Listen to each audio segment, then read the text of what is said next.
Should we get on to the part of the show everyone's waiting for? Yes. For everyone's waiting for. I my like weekly that. segments. Come on. I now. love that's confidence. That's Lock the it in. confidence we need. Which one are we starting with? Same as Cock always, of the walk. Cock of the walk. Perfect. That's going to go to Luka Doncic, who's really rounded into form after, for his standards, slower start to the season or a little inefficient start to the season. Yeah. He looks healthier. He, over his Luka. last 10 games, is averaging, has scored 42, 41, 43, 32, 33, 60, 40, 36, 30, 51. Yep. He's now averaging over 33 points on the season. He also, by the way, scored more points in the month of March than Anthony Davis did in his whole Mavericks tenure. So shout out to Nico Harrison for that. But AD was only at the Mavericks for a season, right? And didn't play Like for 20 games. Okay, well, you traded this guy for Anthony Davis, and now he's not even on the team anymore. Did Nico even trade AD away technically, or was he already out of the building? I do believe he was already out of the building. Well, then that's not Nico's fault. I mean, he saw AD as the a future 5 to 10 year guy. It's Nico's fault. It is Nico's fault. It's just funny to be like, well, it wasn't. Nico didn't trade him. He saw AD being there for years and years to come. But he's averaging over 33 points for the game of the season. The Lakers are now in prime position to be the 3 seed in the West. Kind of have that not locked up, but it really feels like it's theirs, the way they're playing, the way the teams underneath them are playing currently. So shout out to Luka for that. Does that set up well? Because I remember last year it was one of those, like, the difference in who you're playing at, like, 6, 7, 8. They would love to be the 3 seed. You get to play the beleaguered Houston Rockets currently. Now, there's still room for everything to shift around. Yeah. Like it may not be 3 seed right now is playing the Rockets. Yeah. But if you're the 4 seed, you end up playing the Timberwolves. You also get you get the second round matchup against they would OKC. prefer to play the Spurs. Right. Spurs being their first playoffs series with Wemby over the defending champion Oklahoma City Thunder. 100%. So they definitely want to stick there on the 3 line. But who they take in the first round, I don't think matters too much. Like if they faced Minnesota beat them last year. Yeah. So maybe you want to shy away from that. If they played the Rockets, man, what a series that would be. It'd be fun. The game a week ago or so ago was electric. Yeah. But yeah, Skinny Luka, he returned it around. It kind of surprising to see him all the way up this high in the 3 seed at this point. Yeah. Felt like that was going to be the Nuggets all year with Jokic and them. Now it's not set in stone. It's only 2 game difference. But the Nuggets really slid and Luka catching fire. I mean, the Lakers are on a roll. So. Yeah, 6 games left to play for the Lakers. I'm excited to watch it. If there was anything I did not like about the Mavericks Luka tenure was the 2 different seasons they missed the playoffs. Luka's too good of a playoff performer for him to not be in the dance. He showed that leading that team all the way to the finals. So I'm really excited to get to see him play some postseason basketball, maybe have a few more iconic moments because he's just got so many of them already in the playoffs in his young career. He deserves to make the playoffs every year with how good he is, barring injury, obviously. Well, that's the cock of the walk. Is it winner, chicken dinner next? Yeah, it's going to go to the Atlanta Hawks, who have won 16 of their last 18 games and are up to 5th in the East.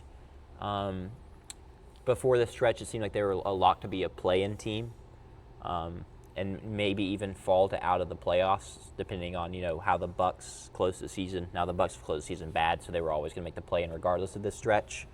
But yeah, 16 of the last 18, playing great basketball. Jalen Johnson has continued to progress as just kind of a all-around wing, can shoot a little bit. I think he leads the team in assists. He's kind of a triple-double guy. Is a solid defender. CJ McCollum, they got him back in the young trade, and it really was just like a way to make the salaries work. But he's actually been playing pretty good basketball, facilitating.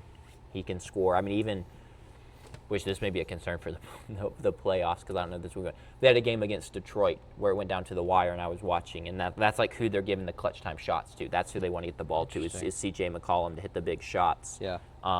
Till Alexander Walker has had a breakout season. He was always good, but he's taking it to another level after coming over from the Timberwolves in free agency.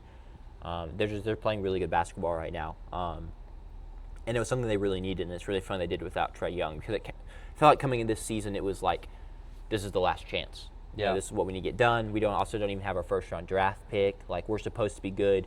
We made moves in free agency, bringing in Nikhil Alexander-Walker. We got Kristaps Porzingis, who's not on the team anymore either. Yeah.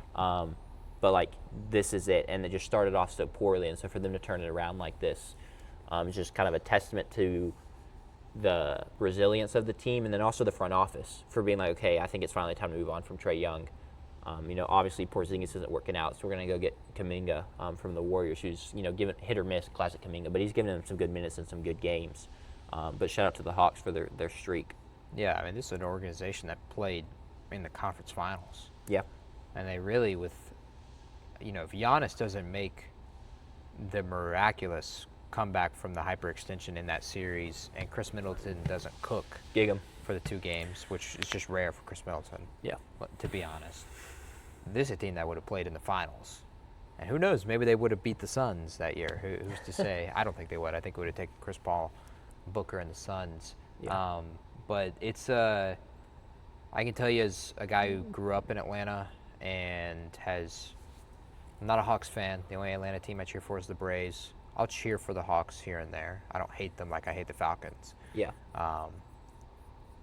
But it is very nice to see that kind of success, because you talk with people about the Hawks and it's just, I mean, like you said, it's just a perpetual, every single year we're going to play in the play-in and play the Miami Heat or the Toronto Raptors. Yeah, the Heat probably feel pretty lonely because the Hawks have Bulls. left the playoffs in the positive way, and the Bulls have left the play-in in the negative way. So Yeah. the play-in trio is not exist anymore. It's a place in a city that deserves to have a good basketball team. It's not the Mecca, but it is one of the premier locations in the country when it comes to basketball, high school The basketball. recruiting hotbed. It's a AAU recruiting hotbed for sure. Yeah, is just 100%. elite. Now they don't show it in the collegiate basketball aspect because Georgia has Coach Mike White, and Georgia Tech is too prestigious of an academic university to have a good team. Yeah. But in terms of the AAU circuit and the high school basketball there, it is a basketball city, 100%, and it's nice to see that. And hopefully they'll have some kind of maybe damage in the playoffs. Yeah. The C.J. McCollum clutch time shots kind of spooked me a little there. Yeah, But, we'll see. Hopefully they're just not in clutch time games for their Yeah. point. And maybe CJ's just like that, But I'd trust, say they play the Cavs right now in the first round. I'm probably taking James Harden and Donovan Mitchell clutch time shots over CJ McCollum and Jalen Johnson clutch time James shots. Harden in the playoffs. You actually make a great point. We're giving all those to Donovan Mitchell. Yeah, I agree. All of them I to hope Donovan so. Mitchell. James Harden could have them through the first couple games of the series, but if we get to Game 6, Game 7, just don't even bother. Go ahead. Quick funny about the winner, the cock of the walk we just did. I was making the graphic for here. I'm gonna throw it back up and I was literally about to export it and put it into the show, and then I realized I had a Mavericks logo up there. That would have been crazy. Yeah, I'm really would've glad I been caught myself, because that would have been very embarrassing. Like, yeah, Luka Doncic, Dallas Maverick. Yeah, that would have been tough. But that was all I had to say there. We can move on to the last of your weekly segments, the Rotten Egg. Yeah. Probably my favorite weekly segment, to be honest. It's the easiest one to find. There's sports failures all over the place. Mm-hmm. And it goes to the Italian men's national team in soccer, football, whatever you want to call it this week, for failing to qualify for their 3rd straight World Cup. The qualifiers, I think they're all over now. I believe they all ended yesterday. Everyone played their final game. Some heartbreak. Sorry, JP, to your Poland boys. Mm-hmm. Hard fought, just couldn't quite get over the hump. Do you want to tab over to? Oh, yes. Yeah. But yeah, haven't made 3 straight World Cups, and for a country that prides themselves on soccer, like Italy does, and has the history to back that up with 4 World Cups, which is tied for 2nd. Yeah. For most wins ever.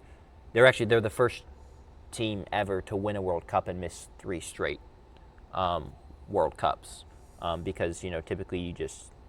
If you become a country that's known for soccer talent, there's no you don't luck into that. It's because of a good youth development system, and it perpetuates. It becomes your country's sport, and then your kids see the idols. Like in Brazil, Pele and then Neymar, and that's what they want to play, and it keeps going. And once again, the youth development is in place. And they've lost that simply in terms of the youth development, what they prioritize, how they get over the hump. And so now, like I said, it's 3 straight World Cups missed. is kind of full-blown crisis for this country and for their national team. What is funny, I will say, they missed 3 straight World Cups. They did win the Euros in 2020. That took place in 2021. So kind of an all-time crazy outlier to be like, you can't make the World Cup, but yet in the midst of this drought, you won the toughest continental tournament in the Euros. So like, how does that make any sense, right? Yet again, but it's a heartbreaker. Euphoria for Bosnia and Herzegovina. I don't know exactly how you say that. There can't be a country that makes it very often. But also, once again, the last thing I'll say is like, we just expanded the World Cup by 50%. We went from 32 to 48 teams, and you still couldn't make it. Serious flaws, serious issues. They can't be a country that's doing this with their heritage and their investment.